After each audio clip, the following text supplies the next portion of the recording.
Chapter 4. Before dawn, Charlotte came upon the wooden sign for Concord. She stopped and gathered some rocks and piled them up around the base. She pictured Vern riding into town next week and seeing her signal, nodding his head and smiling to himself. At least she hoped it would be that way. She still had to get on the stage without getting caught. Charlotte sat on the bench in front of the livery office and ate the sandwich Vern had packed. A sign in the window said, "Southbound coach, 6 o'clock a.m." Charlotte figured that with luck, Mrs. Boyle wouldn't know for sure that she was gone until about 7 o'clock. By that time, she had just had to be far enough away. When the ticket office opened, she gathered Vern's coins and bought a one-way to Manchester.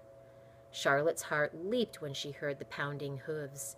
She looked toward the end of the road where it led into town. Then, out of a dust cloud, she saw the horses. Harnessed, 6 handsome, great-limbed horses trotted toward her. They were mostly gray Mustangs, but there was one bay, and a sorrel like Freedom. Healthy and well-tended, they seemed eager to work in the traces that wove them together. Behind them, the driver sat atop the stagecoach, holding the reins in perfect control. Charlotte had heard about 6 and 8 horses being hitched at one time, but she'd never seen it. What would it feel like to have that many horses step to your call? The driver yelled, "Whoa!" and the horses slowed. There was a jingling and rattling and creaking when the coach settled in front of the hotel. The pressure brake screeched as the driver secured the wheels. The coach gleamed with varnish in the morning sun. The wheels were painted yellow, and printed on the doors were the words U.S. Mail. It was the most beautiful thing that Charlotte had ever seen. She walked over and rubbed her hand across the shiny hickory wood. Then she petted the horses that reminded her too much of Freedom. The driver assigned the seats right away. Charlotte climbed aboard and found herself wedged between 2 plump women. "Hello there, young man," said one of the women. Charlotte nodded. "I'm Mrs. Mapes, and this is Mrs. Earhart, my traveling companion. What's your name?" Charlotte stared blankly at Mrs. Mapes. "My name?" she asked. "Yes, your name, dear." "Charlie," said Charlotte. "My name's Charlie." "Well, Charlie, it's nice to meet you. We're traveling to the end of the line, so I guess we're in for a long ride together."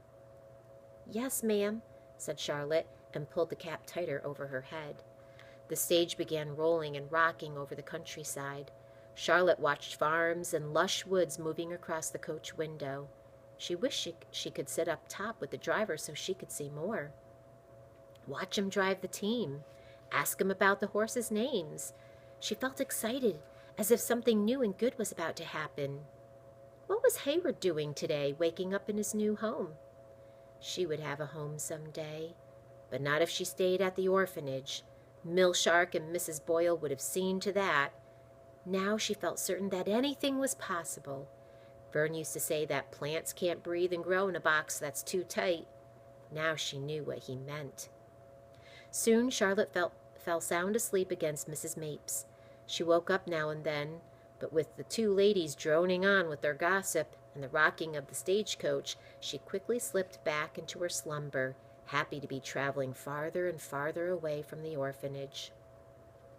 It was hours later when the stage pulled into the end of the line in Worcester, Massachusetts.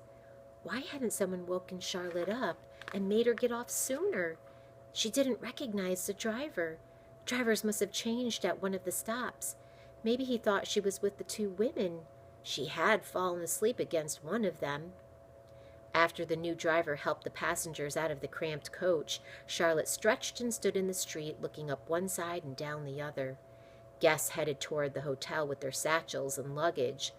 A burst of laughter erupted from the pub. People came and went from the shops on the street, some in fancier clothes than Charlotte had ever seen. The other passengers drifted away to their destinations, and Charlotte soon found herself alone on the side of the road. What should she do with herself? She'd run away, but she had nowhere to go, really. She didn't know a soul. She had no money except for a few remaining coins. She hadn't thought this far. It was getting dark, and suddenly she felt frightened and lonely. Charlotte went over and stroked the horses. At least they felt familiar. The driver came around and started leading the team toward the livery. "Want some help?" asked Charlotte. The driver began unhitching the team. "No, thanky. I take care of my horses myself, but you're welcome to watch me put 'em to bed." The driver chuckled. "Boys and horses. Can't seem to keep 'em apart." Charlotte followed him into the stable and watched him take the harnesses off the horses, rub the horses down, and put them in their stalls. "I can cart some water for you," said Charlotte. "Good boy. Do it then." Charlotte hauled buckets of water to the stalls, talking to the horses as she went. Then she helped the driver fork in the straw. "You're right handy with them chores," he said. "Yes, sir," said Charlotte. "You live around here?"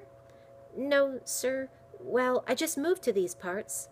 "Well, get along now. I'll be closing the barn." Charlotte backed away and moved toward the main door, stopping and petting each horse as she went. It was safe here. She looked around and noticed the lofts above her. When the driver disappeared into the tack room to hang up some bridles, Charlotte took a chance. As fast as she could, she climbed up a ladder and flung herself into the loft. She kept her head down and lay there without moving or making a sound. Her heart was pounding as loud as a drum beating. Could the driver hear it too? He was below her now, whistling and finishing his chores. Finally, he walked out and shut the big barn doors for the night. Charlotte peeked over the loft into the stalls. Vern would be fussing a blue streak if he saw how poorly these stalls were kept. She wasn't that tired, but she was hungry. She climbed down and started nosing around the barn. There wasn't a bite of food anywhere. Out of habit, she picked up a rake and started cleaning a stall. Then she straightened the bridles in the tack room. Later, she climbed back into the loft. Her stomach growled and complained, but finally she slept. She dreamed about mush and potatoes and soup. The next morning, Charlotte woke to the sounds of a busy stable. Stock tenders called to one another. Bridles and traces jangled. The stable master barked out orders. Charlotte peered over the edge of the loft and barely moved. She couldn't just climb down and appear. They might throw her out. She listened to the comings and goings for some hours until things settled down. Maybe it was lunchtime. When no one was moving about and all she could hear was the blow and whinnies of the horses, she pushed up the loft window. It opened onto a low roof. She quietly climbed out, shinnied down a wooden support beam, and landed behind the main barn. Hungrier than she could ever remember, she went to the general store and with her remaining money bought some apples. She kept hidden, mainly behind buildings, moving from place to place every hour or so. Before dark, she watched some boys having races in a field. It would have been easy to join them, easy to beat them all, but there were too many questions that Charlotte didn't want to answer. Besides, if Mill Sharp were looking for her, everyone would know about a new kid who could run circles around the rest. After the boys got called home for supper, she stayed hidden until dark settled in. She thought about the home-cooked meals they'd be eating. Several times she took out the kerchief that Vern had made for her and fingered the buttonholes. She wondered at all the places it had been, and all the places it was going. When there was no more activity at the stables, she climbed back in the loft window and quietly waited until the barn was closed for the night. Again she cleaned the stalls.